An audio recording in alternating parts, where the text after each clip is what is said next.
What's up, homies? This is Doug from Out of the Tank, and today we're going to be talking about Temur Clover.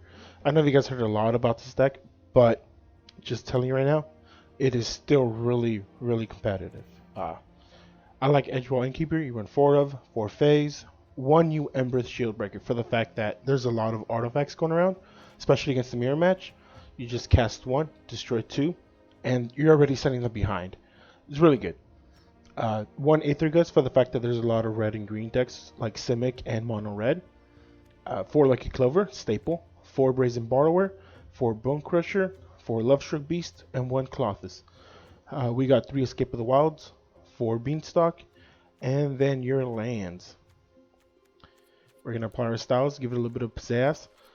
Oh yeah, obviously this deck doesn't... you can play it best of 1, but it still requires a sideboard, which is Mystic Repeal for the gods, a lot of white-black prison control decks, 1 Shadow Spear for the gods, especially against Dream Trawler, 1 Disdainful Stroke for the counters, same thing with the negate, 1 for the flings, so you can swing with Beanstalk Giant and then just throw them at your opponent, 2 Scorching Dragonfires for the Simic or for the Mono Red, 1 Return to Nature because it hits artifacts and enchantments, or you can also take a god out of the graveyard.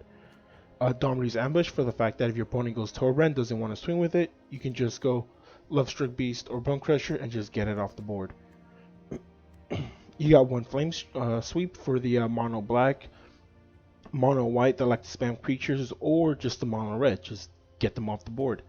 1 Ashiok, once again for the graveyard heavy decks. 1 Storm's Wrath for the board heavy decks. This one deals 4 as opposed to Flame Swoop that deals 2. One thing to note is that it does also hit Planeswalkers. You don't run a lot of Planeswalkers. I do have 1 Tameo, but just keep that in mind. 1 Once in Future because you always like to use cards from your graveyard. 1 Tameo for the milling, get you what you need, like what do you call it? Fey of Wishes, Escape of the Wilds, or Brazen Borrow, whatever you need at the moment. If you do mill something that you do need that you didn't call, you can always return it to your hand your next turn. And then 1 Expansion Explosion. Bon appetit. Alright, so we got a Temple, Epiphany, and Mystery, an Island, a Clover, a Brazen Borrower, Bone Crusher Giant, and Clothis. We're going to keep this for the fact that we can go Temple of Mystery tapped, Island next turn. We're going to keep the Clover on the bottom. We want to do a little bit more than just start, returning cards to their hand that they can play the next turn or deal 2 of. So we're going to go Temple, then Island, and then go Lucky Clover. We thankfully drew a Forest, so we can go... No, yeah, we can still go Epiphany. We want to get that red source on there. If we had the Forest in hand, we would have gone Epiphany first. Our opponent goes Robber of the Rich. Wonderful.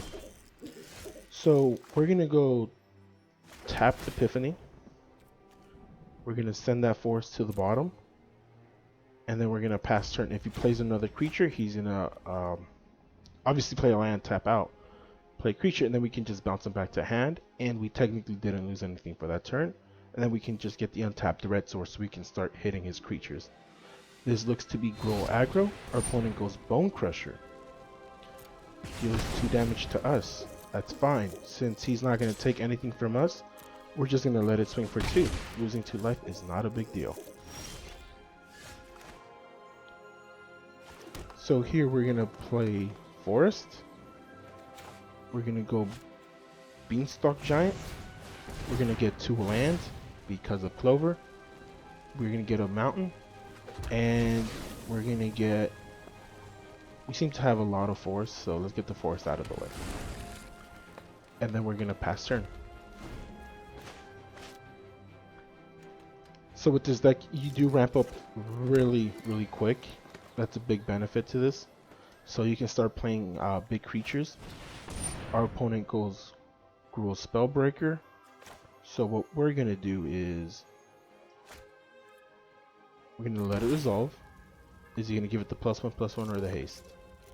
He gave it the haste. So what we can do is stomp the Rich. Oh, we forgot it gives hexproof to our opponent. So we're gonna lose the Bone Crusher Giant, unfortunately. If we draw a land, we can go Beanstalk Giant, and we can hold our opponent off for a couple turns. Nah, we didn't. So we're gonna go Edgewell Innkeeper. We're gonna go. So our opponent has 3 lands. He missed his land drop. So if he casts a Gruul Spellbreaker again, that's fine with us. We're gonna go Clothis. Yeah, we want to wait for him to play another creature, and then we can go Brazen to return it, and then cast him again and draw a card with Edgewell, and just keep setting our opponent backwards like that.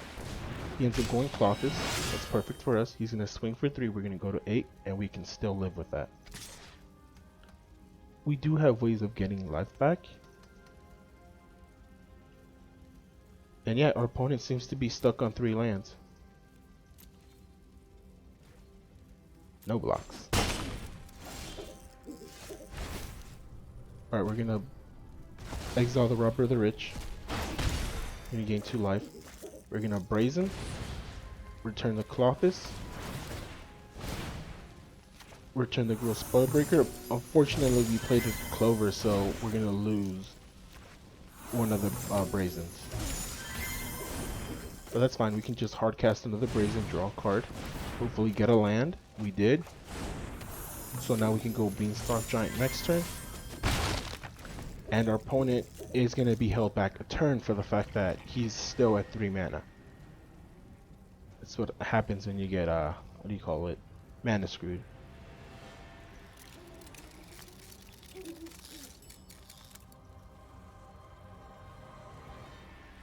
Oh, look at the little owl. He changes his little eyebrows. Look, now he has horns. It's pretty cool.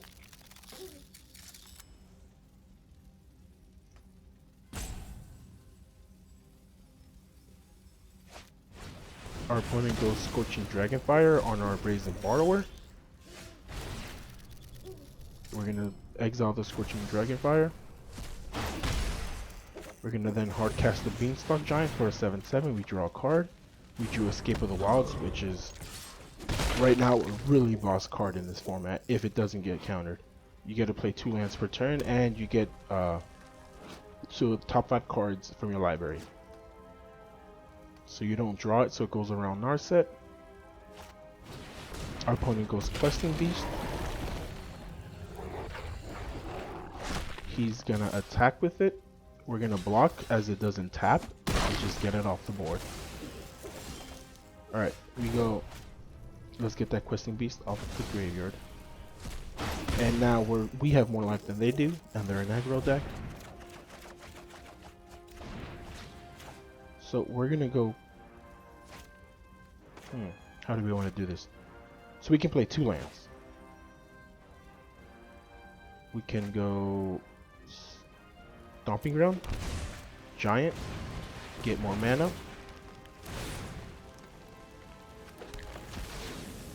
And that's pretty much almost all the basics from our deck.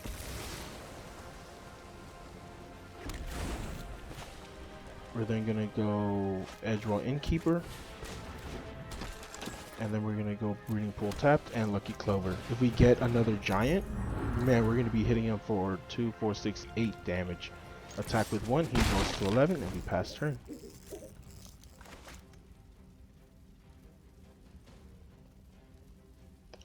Let me change the audio here, that's a little bit too loud.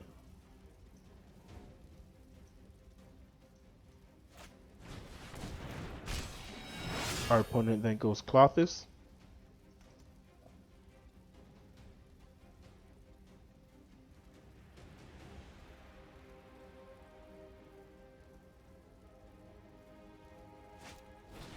He goes Pelt Collector, passes turn. So we're gonna exile our Bone Crusher, deal 2 to him, gain 2 life, go to 14. We're gonna play Edgewell Innkeeper. We're then gonna go Beanstalk and draw 3 cards.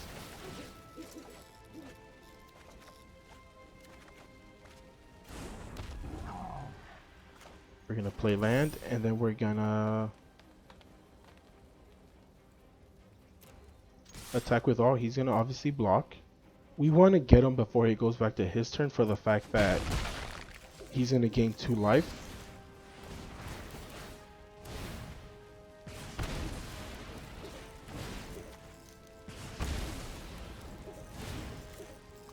And just like that. So that was game 1. Let's see how we do in game 2.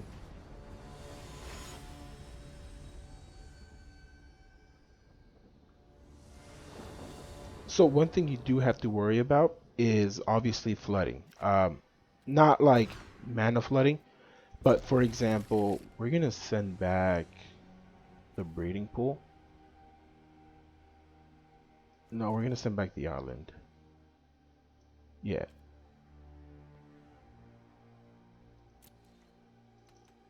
The reason is because he goes Gilded Goose, so this might be Jund aristocrats. We're gonna go Temple of Abandon. Send that force to the bottom. We want to see a little bit more than just lands at the current moment, because we have turn 2, 3 plays. So here it's perfect for us because we can then go Bone Crusher, kill your Legion War Boss. We don't care about the goose. He already uses food, so he can't produce mana other than him making another food. So this kind of works out for him. But what we can do here is we go. You always want to play your temples when you can. We're gonna keep the Fey Wishes on top. We're then gonna go Lovestruck Beast, get a 1/1. Even if they kill it, that's fine. What we want to do is then play a forest,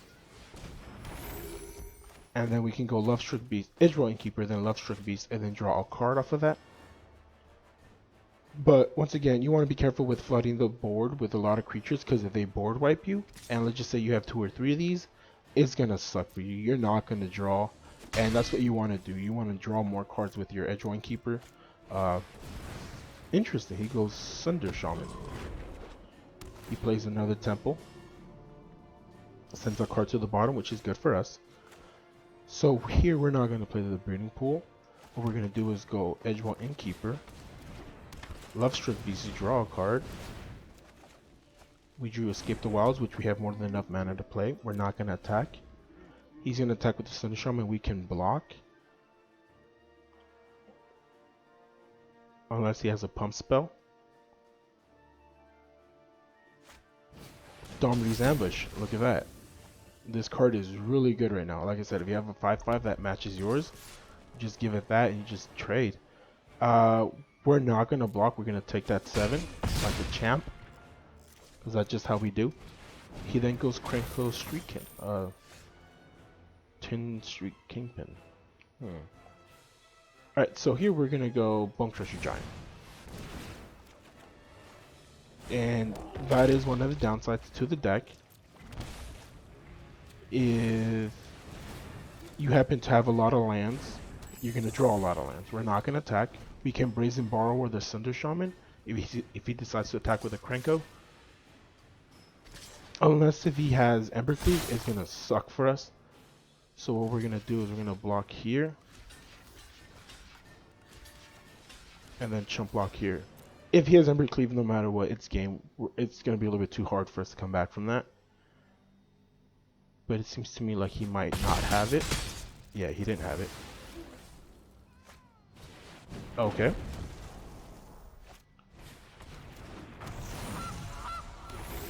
We can live with that. So we're going to play a land. Tapped. And then we're going to pass the turn. We're going to send back the Cinder Shaman. And then just block Giant to his Giant. So here's how we're going to do it.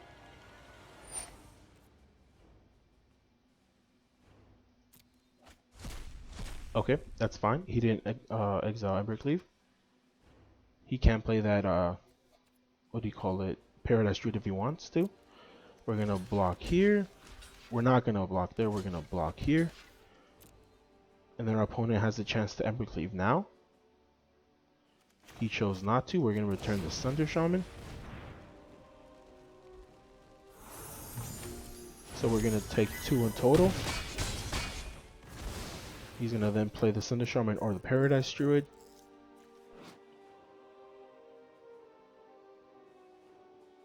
Your next turn. So I think he has until the end of his next turn. Oh yeah. And he plays Krenko. It's fine with us. We're going to go Escape the Wilds.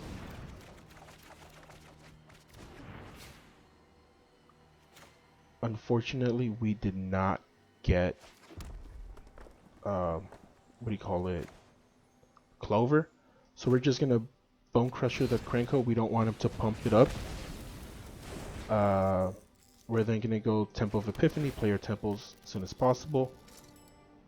We're going to send that Fate to the bottom. We're not going to attack. He's going to play the Cinder Shaman. Thankfully, he didn't draw anything else but a land. So he's not going to swing with it. And we can go Beanstalk Giant if we have to. Block here.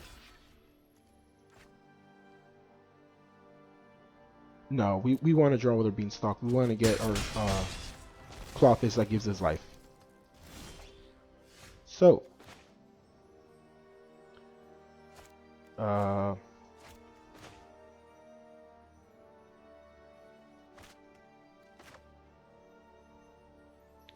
Alright, I'm going to get a little bit greedy here.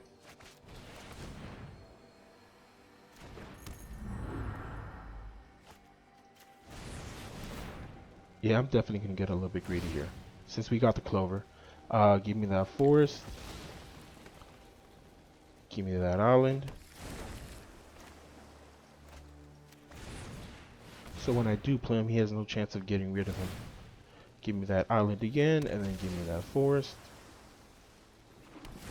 We're going to go Bone Crusher here.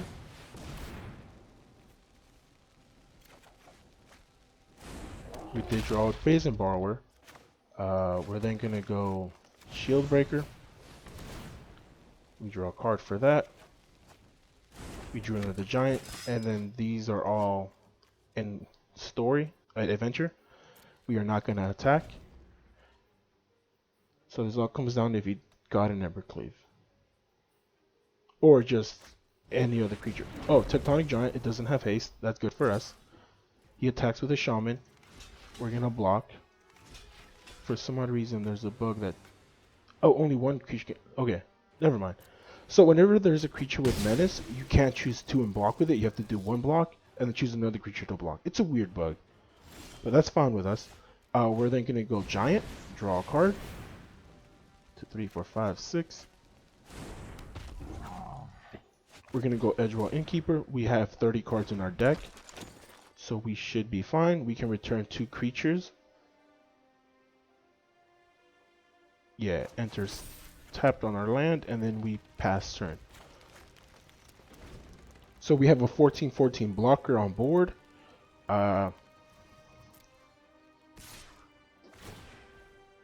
He is then going to... Wow, I forgot he does that. Oh, good game. I totally forgot he has that effect. If that was the case, I would have returned him back before he attacked. So that is our fault. We just clicked too fast. Always read your opponent's cards. That is a big thing to note. Always read your cards. And your opponent's cards. That is a little tip that I learned from Yu-Gi-Oh! If you've heard of a card called Mini Guts? Yeah. You may think you know the game, but every card has its own effects. So, once again, guys, read your cards. But if we would have returned it back to hand, we would have been in an amazing position next turn. We could have returned back the... We're going to mulligan this. Actually, I'm going to get greedy. I'm going to keep it. I see a lot of potential in it. And we go first. But once again, we would have returned the Fae of Wishes. We're going to keep that Breeding Pool top. And then we would have just attacked with it and then flamed. We're then going to go Clover. We're going to pass turn. And then we can go Lovestruck Beast to Brazen Borrower or Bone Crusher Giant. We're playing against Lazoria's control. So here we're going to play the Temple. Since we have time to spare, we're going to keep that Forest on the bottom. And then we're going to go Heart's Desire. give us the 2/1/1s. He is going to get a wall, and that's fine with us. Once we get a edge wall and keeper, we can start popping off. Our opponent goes to Fairy. He's going to return the Clover, and that's fine with us. So here's what we're going to do. We're going to pay the 2 life, go Clover, and attack with both the Teferi. You don't want to start casting your creatures until you get an edge wall. That's fine. If he blocks one, it makes no sense. I mean, it doesn't matter. We have 2 attackers. But when he plays, let's just say another Teferi, we can bounce it with Bardo or return his wall. So that's how we get a lot of benefits to this deck. He plays the Temple of Enlightenment. And he decides not to cast a card. He has 2 blue and a white. That's an absorb counter. We're going to go Island. And then we're just going to attack.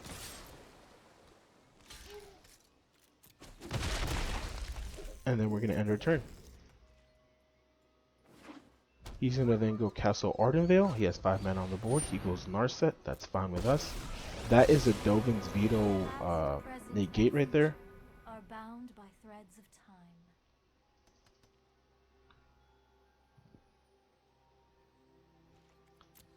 He chooses not to, so then we're going to Stomp.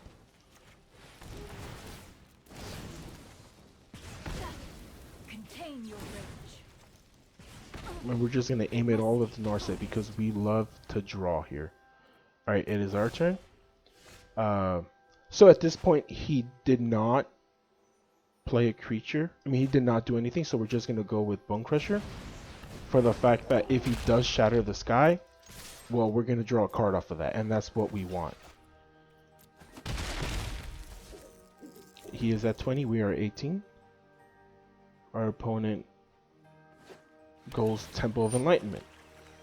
So he has 6 mana, 5 untapped, 1 tapped. So he can't Dream Troller, which is perfect for us. The unfortunate thing is that if you go Brazen, and then you go Clover 3 times, all your opponent has to do is just discard it once, and he gets Hexproof for all 3 of them.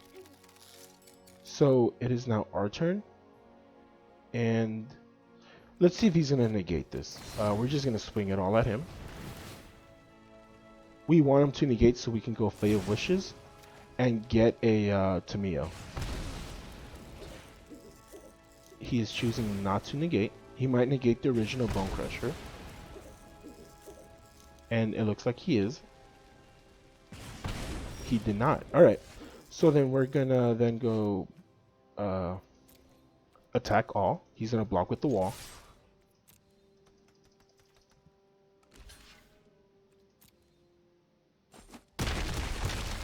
So he's down at 12. And then we're going to go Beanstalk Giant. Give us more lands. If he decides to negate 2, we still have 1 Clover, so we still get 1 land. And we can still Brazen. We're going to just grab 1 of each.